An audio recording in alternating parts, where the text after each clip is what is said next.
Hey, there's where we were camped, and just heading off now. Back on the water, heading for that point up there, then hang a right, travel along the inside of the island a ways, then make the open water crossing and head for Jarvis Bay.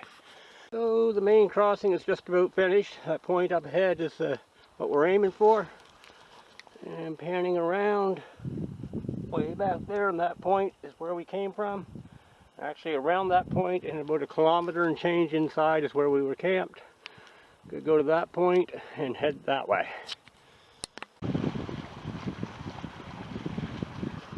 We just came around that point back there, had a granola bar for a little snack, paddling out along these little set of cliffs.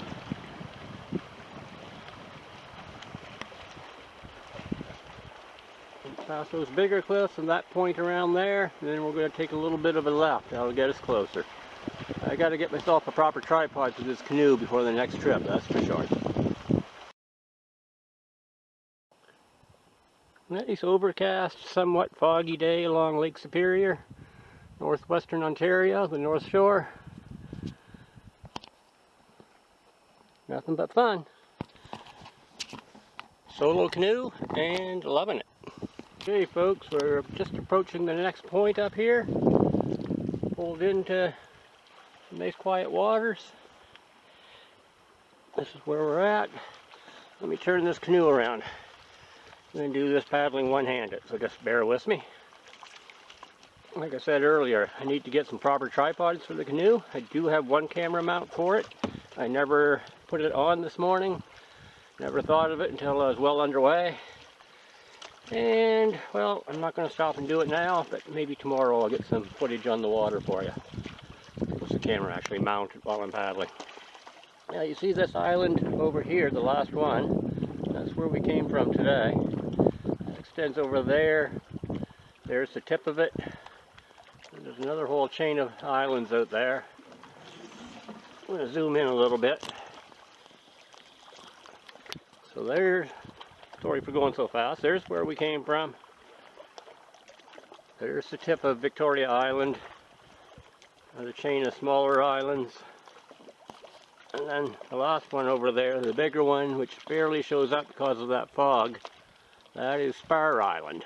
And that's another nice spot. The high spot right over there, just inside of that, there's a nice camp spot set up as part of the Path of the Paddle. Further towards the other, well, towards the middle actually, you can't see the end. But there's an awesome hiking trail goes up onto the top of some cliffs called, forget the name of it, Top of the World. Hoping to get out there either later this month or next month in November. That'll be a sea kayak trip, but I'm not sure if that's going to happen yet or not. I need to get my dry suit in, get a new neck gasket for it. Should have done that before this trip actually.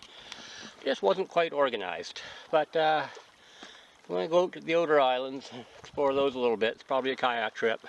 Want the dry suit. And October and November is typically when Lake Superior starts acting up, as it did the other night. Yeah, that was interesting. But if it happens this year, great. If not, maybe next year. Sorry I keep looking around, just taking in all the scenery here. Might edit some of that out. But I got to get out in the kayak a few more times, see how my elbows hold up. I haven't done a lot of paddling the last few years, 3 years. I have done some, but not as much as I would like. That's mainly due to injuries to my left elbow and then to my right elbow. Got so bad that I couldn't even lift a bottle of beer with my left hand without it hurting, left arm. And I'm left-handed. Thankfully, I trained for such an emergency many years ago and taught myself to also be able to drink beer right-handed. It's good to be versatile. I know, it's kind of important. So looking ahead here, that is called Beaver Island. Off to my left. Over in here, get inside there, that is Jarvis Bay. For those of you that saw some of my bicycle touring videos from a few weeks ago, that point on the right, just inside of there, that's where I was camped out. There's some footage and photos of those cliffs back there. We're in some of those videos, I believe. And the other side of this island, there's a campsite that's part of the Path of the Paddle. I'm going to go check that out now, see how much I like that. The other option is to go back into Jarvis Bay, same general area I camped in a few weeks ago. Now we'll just pan out over the lake. There's Beaver Island in the distance there. Zoom in. Kind of foggy, so you can't see much. Anyways, I'm going to get back to the paddling.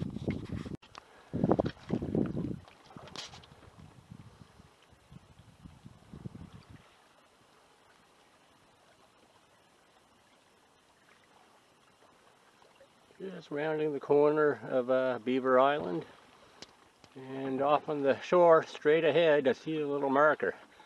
I have a feeling that's the campsite I'm looking for. Let's go find out. And getting a little closer to Beaver Island.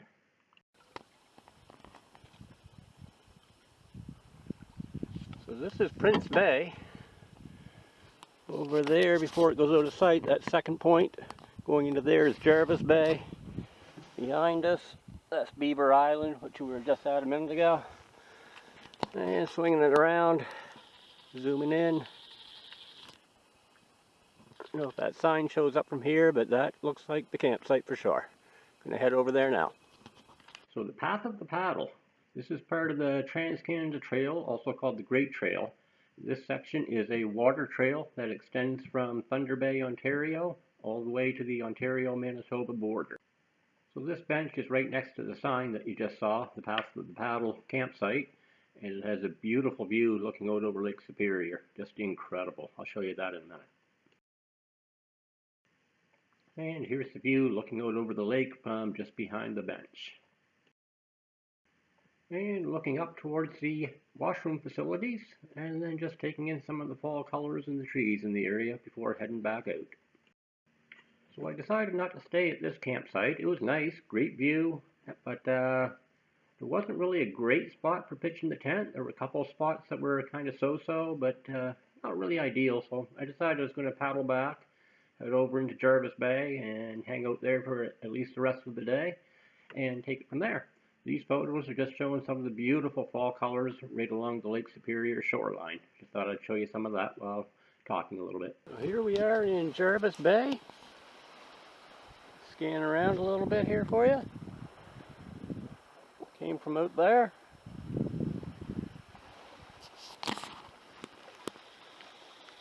Zooming in. Over there is where I was camping with the bicycle touring a few weeks ago. Over there is the old bush shelter that I found in the woods. It's actually on private land. The beach is crown land, but the land itself into the forest, that is private land. I don't know if it shows from here, but there's an old miner's cabin here. There used to be an active mine all along here, and a bit of a resort settlement too back in the day. Run by the mine. They bring in rich tourists and put them up in their lodge, do some fishing, all kinds of stuff. I'm going to go ashore and check this out again. And just heading into the beach at Jarvis Bay. And here just checking out the mouth of Jarvis River before heading back over to the beach to set up camp. Time to check out the area a little more, get the gear unloaded, and get my camp set up. So this is apparently part of an old mining setup. Private property, but I've talked to the locals here and they don't mind people coming and going up and down this area. That bush shelter is just 100 meters or so down from here. I don't know if the owners built it or who did, but they don't mind people coming here. Let's check it out.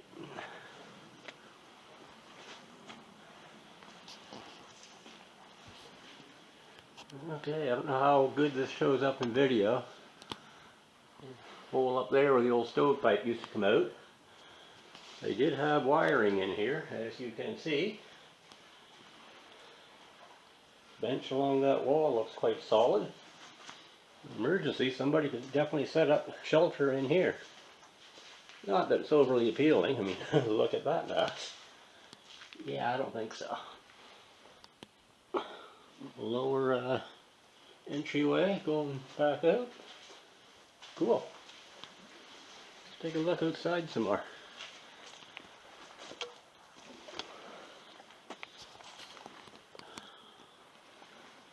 Seen better days. Let's walk her out back. Wow, some nice woods back here. Nice overhang. It's actually kind of a cool place. And backs onto these woods in here, which, wow, could you ever set up a nice camp right in here, man? What do you think? This looks like some of the old mining infrastructure over here, maybe. Apparently there was a very large boat dock out in the bay here as well. This would be a great place to camp right behind here. These are nice woods. Nice old trees.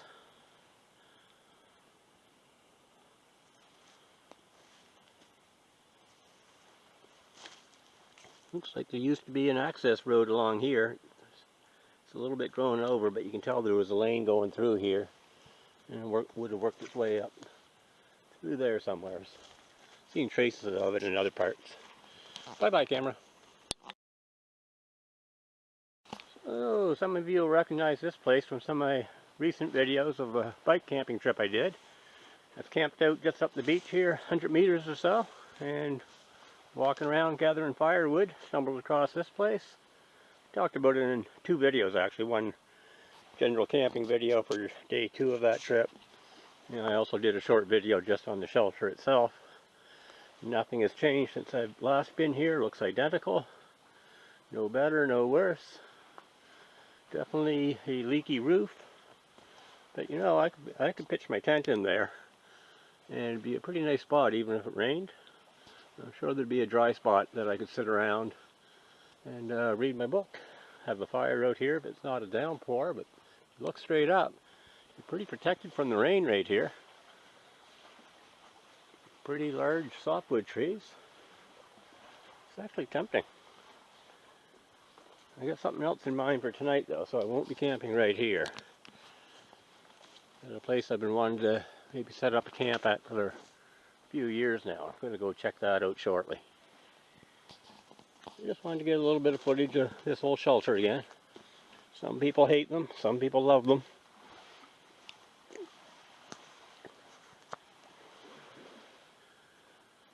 Yeah, there you go.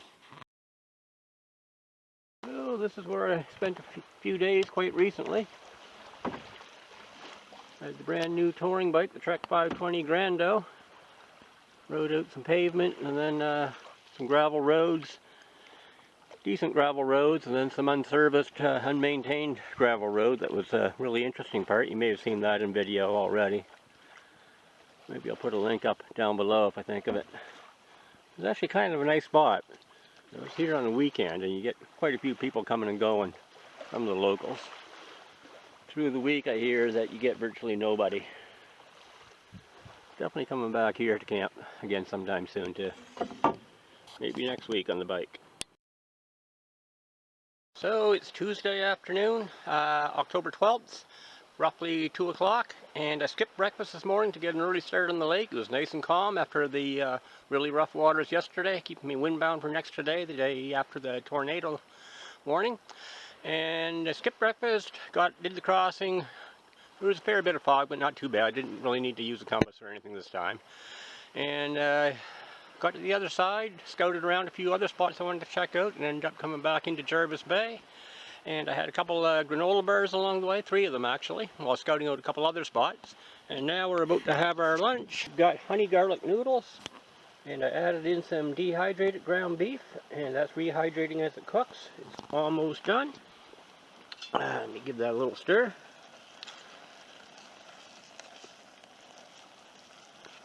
Yeah, I can turn that stove off now. My Brunton stove on the Primus fuel canister. Gonna put a lid on that. Just let it simmer for another minute or 2. And then it's chow time. I got my bottle of water. This Eureka tag-along camp chair, collapsible, that I bought 2 or 3 months ago. Absolutely love this thing for tripping. What a game changer. Chow time now. Hey folks, Joe here. I got some water boiling up here, and I'll tell you about a new piece of gear I just got recently. This is the GSI Java Press.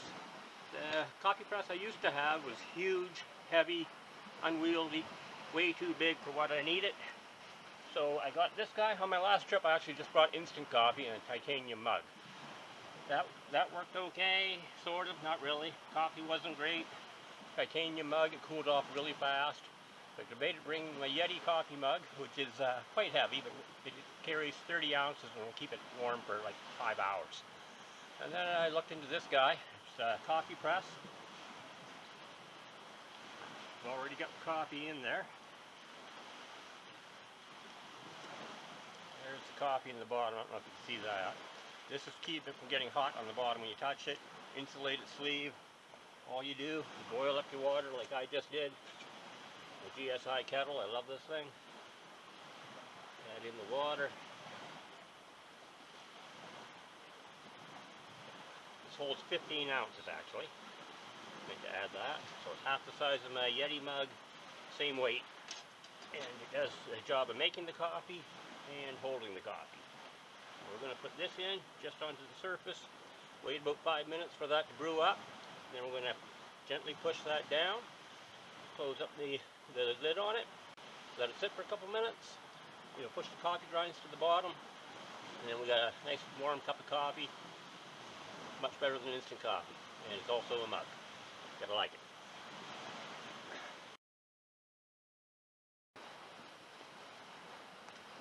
Alright, so we let this sit and brew up for a few minutes. Make sure that's open, yeah. Just slowly slide it down, just like you would with any Java press. Get it down to the bottom. Coffee grounds are down on the bottom. You get yourself a good cup of coffee. Bought it at a local store, Gear Up for Outdoors. This is the first trip for it. Used it every day so far. This is day 4, and it's doing a great job. Really good purchase. I'm really happy with it. Give it a thumbs up. And it turns out I did decide to set up camp right by the shelter here. I'm just off to the side with the tent. Now having my coffee and catching up on a little bit of reading. Just relaxing. Life is good, man. Okay, folks. Lake Superior, northwestern Ontario. Tonight's campsite. Right this way. So this is an old shelter I found a while back on another trip. And I looked at a couple other sites nearby today, including one of the campsites for the Path of the Paddle. It's only a few kilometers away. Quite nice, not a great tent site. So I decided to come over here. I camped not far from here a few weeks ago. Found this. Decided to come back tonight. There's the tent set up in a little clearing there. I cleared that out a little bit tonight. Got my chair there ready for me. Eureka tag along. Got my reading material. Got a book up here. Reading glasses. Bar is about to be open. I have 2 beer and about that much red wine for tonight. Got to ration it. Can only bring so much. Headlamp. Gonna upgrade that guy pretty soon. I don't know if you can see it in this light, but knife, bear spray, bear banger, bug repellent, campfire obviously. Just gonna run that for a little while, clean things up a bit. My brand new Baco saw. I love this thing. Over there, Clipper Prospector 16 Canoe. A couple of paddles over here. The one on that side, the bench shaft, that's one of the first bench shaft canoe paddles I ever made. That I built, I think it was 13 years ago. And I just got some gear hanging up to dry inside this little old shelter. All ready for tomorrow. It's supposed to rain a bit tomorrow. I might stick around in camp tomorrow, I'm not sure. If so, I got the tent set up. And if I want to hang outside a little bit, I got this to sit around under, read my book. It's got a leaky roof, but it's also got a nice big softwood tree over top. So a little bit of light rain, I think that's all we're going to get. It'll take care of that quite nicely. Anyways, that's it for tonight. I'm going to shut the camera down. Battery's getting real low. I got to put this onto my power pack, charge it up for tomorrow. And for the next couple of days, I think I got about 3 days left. Talk to you soon.